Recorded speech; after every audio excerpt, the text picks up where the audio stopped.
RE4 Separate Ways in the original saw the events unfold through Ada's perspective. We basically traveled and explored places we already did as Leon with a couple of new areas. The enemies we fought were also the same. But in this well-done remake of Ada's campaign, we saw a new boss-type enemy during the island section. I'm talking about Martinico. I was excited when I saw this enemy. I seriously thought that I was going to fight this giant monster, but I ended up being disappointed.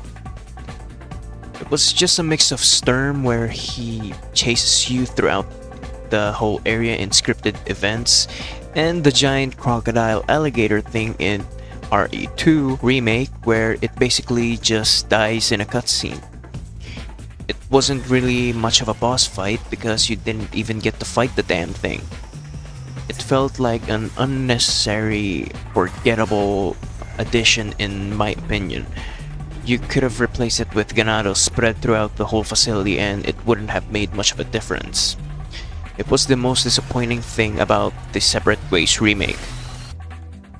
But I have an idea. You know what they could have done with this? This is what one of the files said in the facility.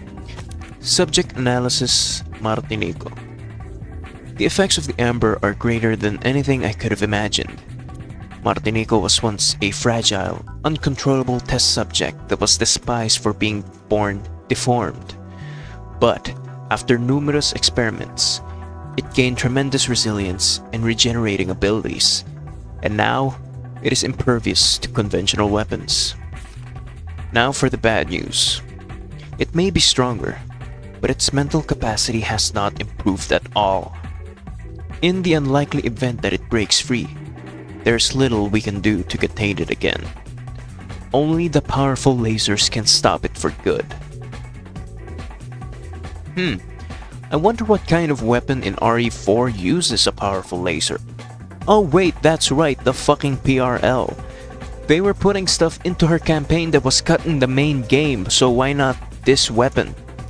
This would have been a good way to introduce the PRL into the main story and make the full-powered PRL unlockable. Here's what I think could have happened. You enter the laboratory same as what happened originally. You pick up the notes and learn about this Grey Hulk. But in case you didn't pick up the note, in case you missed it, in the cutscene where you encounter it, you try to shoot it, but nothing happens, letting you know that it truly is impervious to regular weapons and you just basically need to run away. So it chases you down and you enter a room where you need to solve a puzzle while at the same time trying to avoid Hunchback of Notre Dame for all eternity. After that, you escape the room, you connect the device to the main terminal and get chased by it again through the lasers like what actually happens in the game. Problem is, once you escape, it survives. It crashes through the walls. The lasers in that laser room were not enough, they were not strong enough to kill it. You get chased into another room, which will be the boss fight arena. The story for this weapon was it could have been tried to be a failsafe. Maybe a scientist was making this weapon specifically just for Martinico to neutralize it. However, Sadler saw this weapon as a threat and put an end to the scientist. Before the scientist died though, he hid the weapon. Sadler then ended those who worked with the scientist in order to remove anyone who may know of the existence of this weapon. All except for Juan, who brought this weapon everywhere they went. The weapon is a bit smaller than the original with some of its inner parts revealed since it was never completed, which meant the damage output was a lot weaker. Maybe before encountering the monster, you could have picked up a note which hinted on this weapon's existence. Inside the room that the hulking mess would have chased you in, it crashes into a wall, which then reveals the room where the weapon was last seen.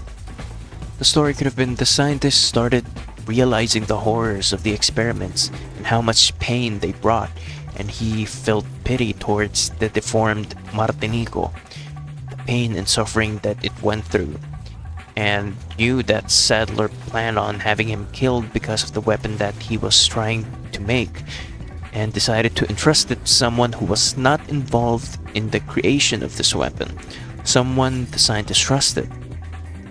He tried to finish the weapon all by himself, but ultimately he wasn't able to finish it in time due to lack of resources and manpower.